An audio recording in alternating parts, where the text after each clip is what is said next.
अकोल्यात बनावट गुटख्याचे मोठे रॅकेट उद्ध्वस्त. एफडीएच्या छाप्यात 50 लाखांचा मुद्देमाल जप्त.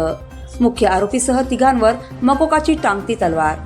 अकोला शहरातील एमआयडीसी टप्पा क्रमांक 4 परिसरात सुरू असलेल्या एका अवैध आणि बनावट गुटखा कारखान्यावर अन्न व औषध प्रशासनाने धडक कारवाई केली आहे. या मोठ्या छाप्यात गुटखा तयार करून त्याचे पॅकेजिंग करणाऱ्या कारखान्याचा पर्दाफाश करण्यात आला असून तब्बल 50 लाख रुपयांचा मुद्देमाल जप्त करण्यात आला आहे. छाप्यात नामांकित कंपन्यांच्या हुबेहूब नावाने छापलेले रॅपर्स, लेबल्स, पॅकेजिंगचे साहित्य आणि गुटखा बनवण्यासाठी लागणारा कच्चा माल मोठ्या प्रमाणावर जप्त करण्यात आला आहे. या कारवाईवरून अकोला आणि परिसरात बनावट गुटख्याचे एक मोठे आणि संघटित जाळे कार्यरत असल्याचे प्राथमिक तपासात स्पष्ट झाले आहे. तिघांवर गुन्हे दाखल, मकोकाची शक्यता. या गंभीर प्रकरणात गौरव शर्मा या मुख्य आरोपीसह अन्य तिघांवर गुन्हा दाखल करण्याची प्रक्रिया सुरू आहे.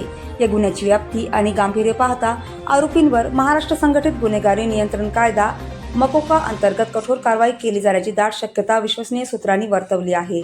सध्या तपास यंत्रणा या अवैध रॅकेटमध्ये आणखी कोणाकोणाचा सहभाग आहे आणि हा बनावट गुटखा कोणत्या कोणत्या भागात वितरित केला जात होता याचा कसून तपास करीत आहे. अवैध धंद्यांना एफडीएचा इशारा.